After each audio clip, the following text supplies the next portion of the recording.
It's been a while since I've had one of these moans, but a moan is required today. I've just got off the phone to Andy's social worker.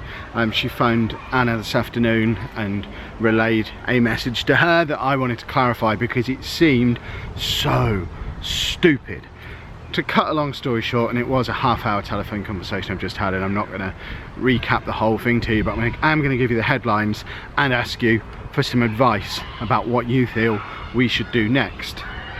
So, long story short, his paediatrician and the mental health specialist doctor who prescribed him the medication that he's on, both of them have written to his school and said there is medically no reason why he shouldn't be attending. He needs to go back to school. I have several issues with that. Firstly, and most importantly, it's really terrifying how two medical professionals seem to completely ignore mental health problems. And I'm not talking about the fact he's autistic, because yeah, he's autistic. He went to school before, that's fine.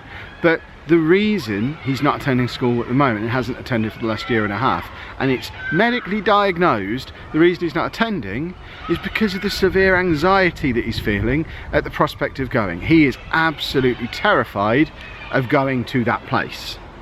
Now, if he was suffering from a physical health problem that made it impossible for him to attend school, then they would sign him off and say, yeah, of course he can't attend. But because it's a mental health problem, bearing in mind one of these is a mental health specialist, because it's a mental health problem, don't really matter. Chin up, get back to school. I mean, what century are we in? This is what we're up against in this ridiculous system, this ridiculous county. I don't know if it's just because we're in the middle of nowhere and people don't realise how the world works now, but mental health is supposed to be treated equally to physical problems. He's not choosing to have anxiety about going to school. He has anxiety about going to school. We physically can't get him there. The reason these letters were written is because he's not been going for a year and a half now. The school and the educational welfare people are starting to put a little bit of pressure on, because obviously he needs to be attending school. We all accept that. For goodness sake, I've quit my job so that I can try and drive him there. Emphasis on try. We don't even know that's going to work. But I've given up a good job that I've had for a long time and spent 4 years training to do at the cost of tens of thousands of pounds of student debt. I'm giving all of that up to try to get him to school. But that's not enough, because the fact is the doctor or the two doctors involved have both said, nah, there's no reason why he can't come. So now the school are in a situation where they now have to follow their own welfare and attendance policy, which says that they now have to send us a warning letter, which is fine. Well, actually no, it's not fine. We shouldn't have a warning letter. He's medically not there.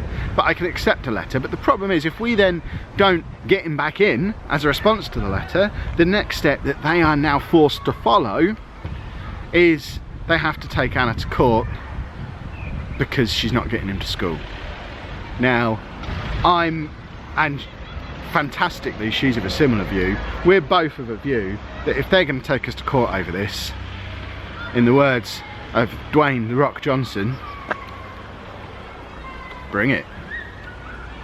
You know, come and see what happens if you take us to court, because I've got an evidence trail 18 months long of negligence at the hands of the local education authority, the NHS, social services.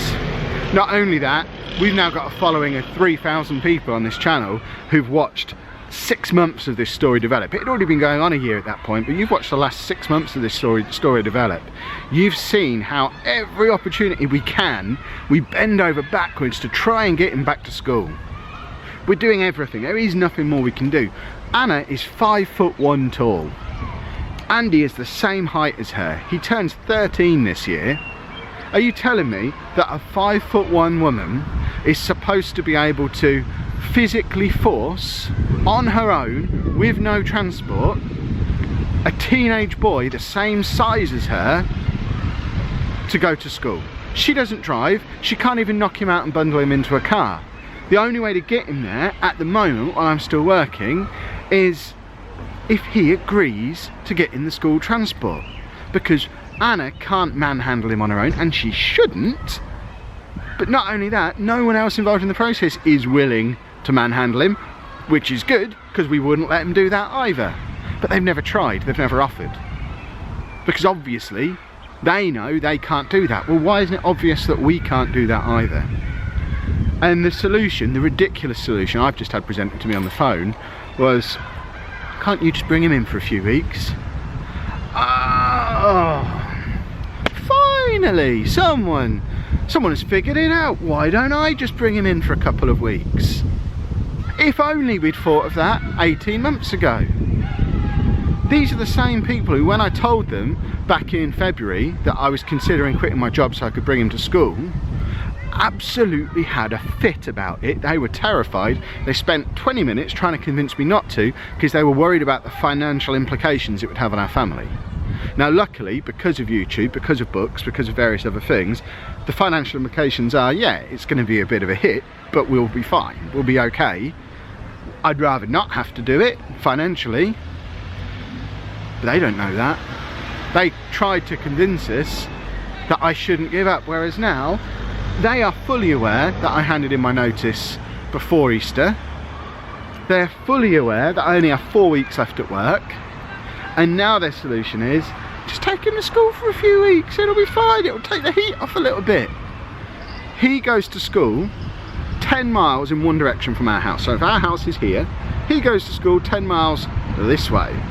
I work 6 or 7 miles this way. So the distance from his school to my work, as an absolute minimum, is like 15 miles, if not a little bit more. I have suggested this before, that I bring him in, but I've suggested it on the basis of, I'm a teacher, obviously I need to be at school ready to teach by the time the school opens. I have to be able to get to school at 8:30. So to do that 15+ mile journey, in order to get me to school before 8:30 so I can do my job, I need to be able to drop him off at school at 7:45 in the morning. I don't think that was that unreasonable in a world where we're the only people trying to find a solution. We're offering another solution. They just said, no, can't do that. The only person here at that point is the head teacher. He can't have him. And I don't expect, I'm a teacher, I don't expect the head teacher to have Andy sat in his office with him for half an hour every morning while he's waiting for other staff to turn up. But I do expect a little bit of joined up thinking. I expect them to understand that obviously I can't bring him in, because if I could, I already would be. Not only that, we had a whole meeting about why I shouldn't give up work, and I'm giving up work so I can bring him in. Good job I ignored them, because from September I can start trying to bring him in. But that's the other really important thing here. Me and Anna are not going to physically force him into a car. That's not okay. Nobody, we don't know how, they're not willing to try. Nobody is trying to address the anxiety. Nobody is trying to address the mental health issue here. They're just medicating him and hoping it becomes placid enough just to agree, which is wrong. But oh, it's so frustrating.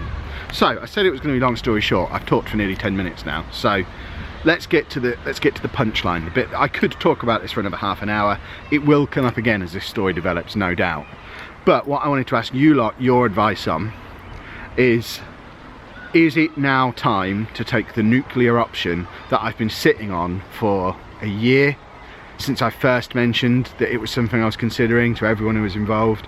Certainly since social services became involved, it was one of the first things I said to them. Look, I'm getting to the point where I'm ready to go massively public with this. More than I am already. I'm ready to contact radio stations, local newspapers, local TV, magazines, anyone who'll listen, and tell them a story of negligence. Tell them a story of a young boy who's not been able to go to school for a year and a half because nobody involved in the system is willing to try and get him back there. No one is willing to accept that anxiety is an actual medical condition, apparently. Nobody is willing to accept that it's not okay for us to force him into I mean, another thing that I forgot to mention, they want me to physically force him into a car and get him there. I am not his biological father. I have never adopted him. I'm not married to Anna. Legally, I'm just some guy. And social services, educational welfare, all these people who are supposed to have his best interests at heart, all these people who are supposed to be protecting him, their solution is that Anna, this single parent, their solution is that Anna gets some guy to physically force her child to do something he is medically, psychologically terrified of doing. I need that to sink in. That's what we're being asked to do, and apparently that's okay, and that's how the system works in this country. So, the question is, at what point do we take the nuclear option? Because I recognise there's no turning back from it. It is gonna, the few people, and there are people involved in the process, those few people who are involved who are on our side at the moment, who are doing what they can within the constraints of their job to fight on our behalf, it's going to turn even them against us. Because we're going to have to call everybody on all of the bad stuff that's gone on. Nobody is going to come out of this looking good. But it might just shake the system up into doing something about it, or if nothing else, shine a massive floodlight on the fact that this is going on. And we know from the comments on this channel, and from the emails that I've received, and from the tweets that people send me, and the Facebook messages I get, I know that this is by no means an isolated incident nationally. There is a massive problem in this country about ignoring child mental health, social services being overworked, the NHS not having the resources to be able to do what they need to do, education not being fit for purpose. And yes, we could get political about this. That's not what I'm going to do, because that's an argument for another day with other people. But it's not just about the system. There are people within the system who just don't care. They just don't. I almost dropped my first YouTube swear. They just do not care. How can two separate medical professionals specialising in children with autism, children with mental health problems in different towns, how can they both come to the same misguided conclusion that there's nothing wrong with him and that he can be going to school? I just can't wrap my head around how that can happen. So, my course of action from here, I'm going to contact the school and I'm just going to ask them outright, look, is this what's happening? Are you going to be taking us to court? Because if you are, this is what we're going to do. And if they say yes, we're taking him to court, I need everybody who cares, everybody who's got Andy's back, to jump up and down and scream as loud as they can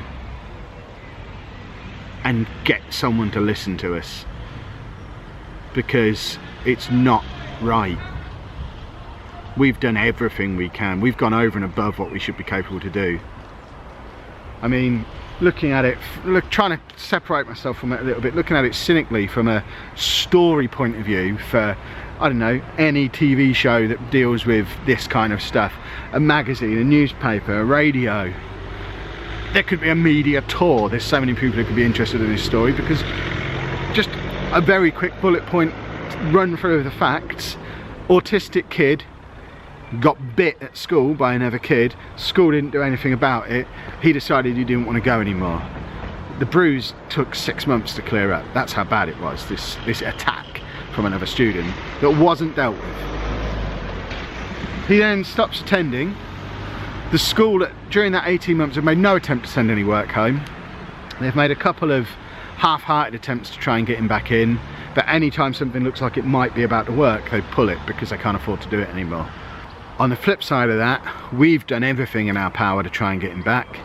We have referred ourselves to social services because nobody else would do it.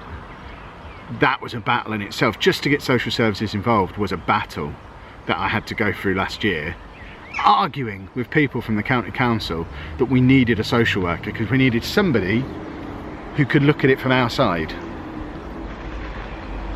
So there was the battle to get a social worker. We eventually got one, and nothing's really changed. We see a lot more people now, but it turns out, despite us seeing a lot more people, none of them have actually really helped. They've thrown medication at him and hoped that's going to solve the problem, but no one's got a solution to get him back to school. No one's trying to get him back to school apart from us. Anna's had to give up uni, give up her earning prospects, her future that she had planned. She's had to give up university to sit at home with him, where she's trapped at home day in, day out, 24/7. No one cares.